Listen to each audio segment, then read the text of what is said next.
pada tulang rusuk di bawahnya.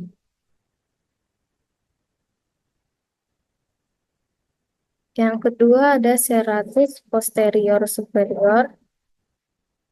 Otot ini tipis dan berbentuk persegi panjang, terletak menyilang dari torakal 1 sampai 5 dan jauh di dalam otot romboid di punggung atas.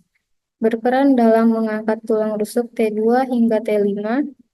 Origonya berasal dari spinous processes C7, T1, T2, dan T3. Insersionya pada sudut luar T2 hingga T5.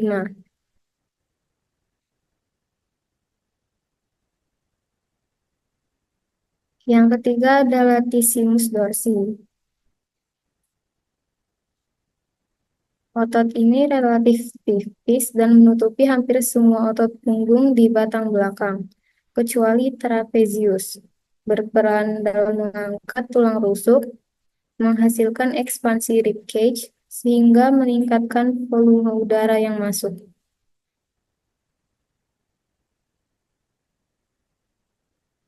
Ada beberapa titik asal dari latissimus dorsi. Yang pertama spinous processes T7 sampai T12. Yang kedua iliac crest atau puncak tulang panggul. Yang ketiga thoracolumbar fascia L1 hingga L5. Yang keempat tulang rusuk bagian bawah yaitu rib 9 hingga 12. Dan pada beberapa individu mungkin memiliki tambahan asal dari ujung bawah skapula dan insersionya pada lekukan yang terletak di tulang lengan atas.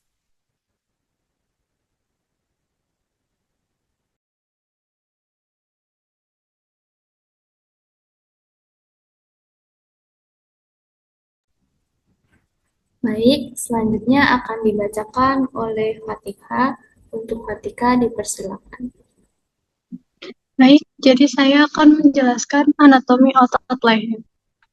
Jadi, pada otot leher terdapat beberapa penyusunnya. Yang pertama yaitu ada otot sternocleidomastoid. Jadi, sternocleidomastoid berasal dari kata sternum, clavicle, dan mastoid. Sternocleidomastoid merupakan salah satu otot terbesar di leher.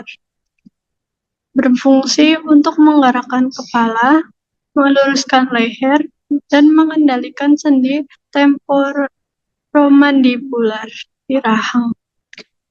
Otot ini dimulai tepat di belakang telinga dan memanjang hingga ke tulang selangka. Sternocleidomastoid ini memiliki origo pada proses mastoid tulang temporal, sedangkan insersio terdapat pada kepala tulang dada, yaitu pegangan atas tulang dada, dan kepala klavikula, yaitu permukaan atas klavikula. Lalu yang kedua terdapat otot skalene. Otot ini terdiri dari 3 pasang otot, yaitu anterior scalene, middle scalene, dan posterior. Scalene berfungsi sebagai otot bantu pernapasan dan melakukan fleksi pada leher.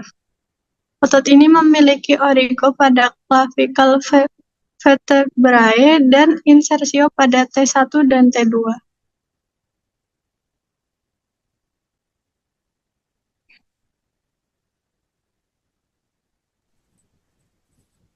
Baik, berikutnya akan dibacakan oleh Trisna. Untuk Trisna dipersilakan.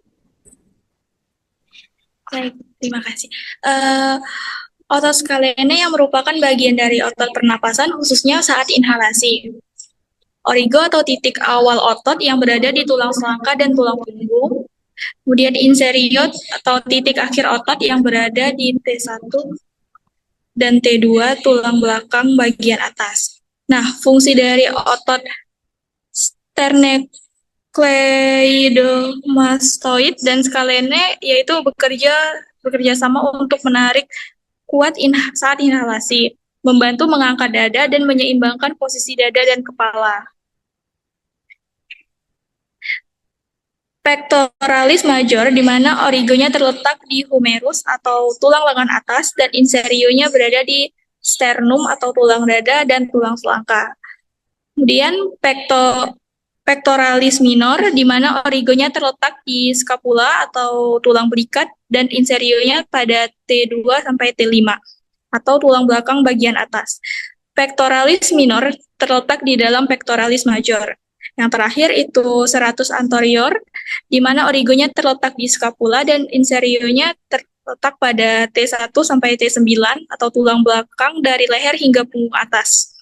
Fungsinya juga untuk membantu mengangkat tulang rusuk saat menghirup nafas. Semua otot ini bekerja sama untuk membantu proses inhalasi dan mengangkat tulang rusuk dan memperluas rongga dada. Terima kasih.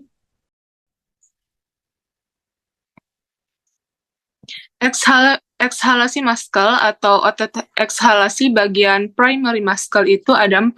Yang pertama ada external oblique, kedua ada internal oblique, ketiga ada rectus abdominis, yang keempat ada transversus abdominis. Okay, next.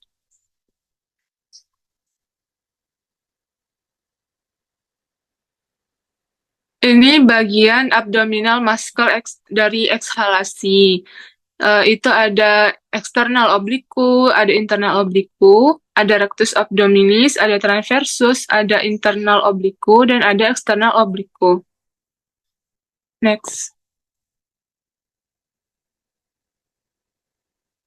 Ini otot dari keseluruhan ekshalasi muscle.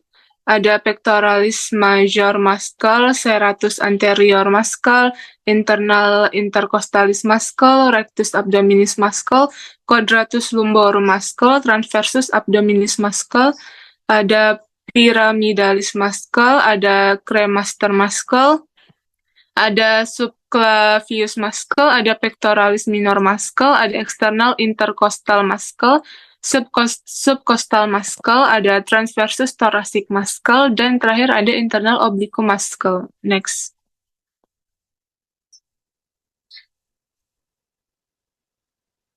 Otot bagian transversus abdominis, abdominis itu melintang, terletak di bawah oblique. Ini adalah bagian yang terdalam dari otot perut dan membungkus tulang belakang untuk perlindungan dan stabilitas tubuh. Yang kedua ada internal abdominal oblique. Itu tuh terletak di bawah eksternal, berjalan ke arah yang berlawanan. Salah satu fungsinya itu untuk aksesoris pernapasan. Yang keempat itu ada otot eksternal oblique. Otot eksternal oblique adalah otot perut yang terletak di bagian luar dan memanjang dari tulang rusuk ke tulang panggul. Otot ini adalah otot besar dan pipih di bagian perut yang memiliki fungsi utama untuk memutar batang tubuh. Otot ini terletak di bagian luar perut dan menutupi sisi perut. Yang keempat ada external abdominal oblique. Perut miring eksternal terletak di samping dan di depan perut. Yang kelima ada rectus abdominis. Rectus abdominis ini terletak di bagian perut. Ini adalah bagian perut yang terkenal disebut dengan bagian otot sispex. Fungsinya ini untuk melenturkan tulang belakang, menegakkan dinding perut, dan membantu mengompres perut. Ulang. Baik, selanjutnya akan dibacakan oleh Syauma. Untuk Syauma dipersilakan. Baik, exhalation muscle, internal rib cage muscle. Next.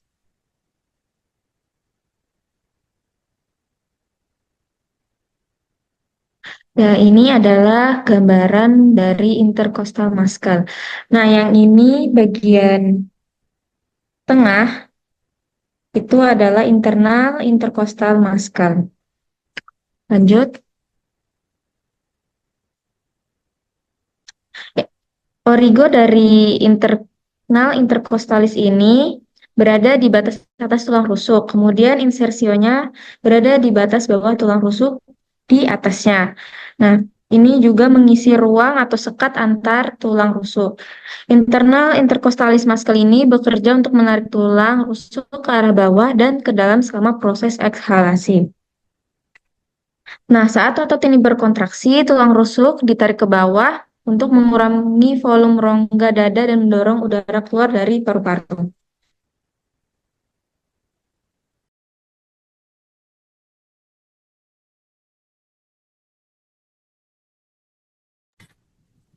Baik, selanjutnya akan dibaca oleh Asy Syifa. Untuk Asy Syifa dipersilakan.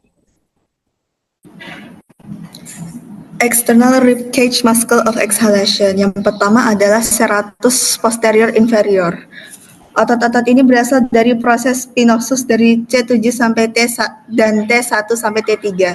Serat otot ini memanjang ke bawah dan ke samping, kemudian menempel di bagian luar tulang rusuk, kedua hingga kelima. Letak penyisipan yang lebih ke samping ini memberi otot ini keunggulan mekanis yang lebih besar dibandingkan otot levatores costarum, brevis, dan longis. Otot serratus superior mendapatkan persarafan dari saraf interkostal yang berasal dari saraf tulang belakang T1 sampai T4 atau T5. Lanjut.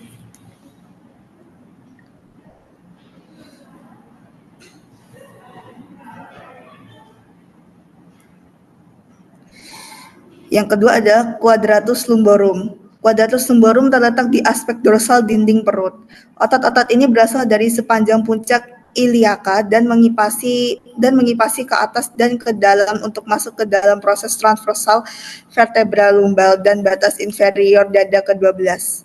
Kontraksi unilateral dari quadratus lumborum akan membantu pergerakan lateral batang tubuh, sedangkan kontraksi bilateral akan mengencangkan dinding perut untuk mendukung kompresi perut. Otot ini dipersarafi oleh saraf toraks terendah T12 dan 4 saraf lumbal pertama.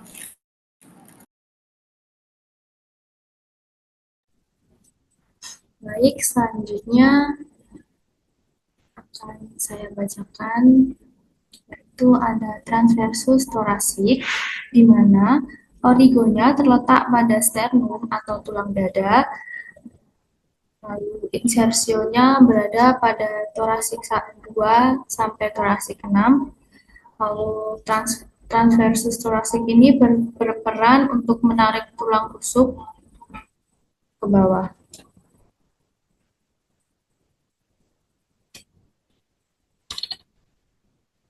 Lalu berikutnya ada subcostalis, di mana origonya terletak pada bagian bawah tulang rusuk dekat dengan tulang belakang, lalu insersionya terletak pada tulang rusuk 2 di bawahnya dengan melewati rusuk di atasnya.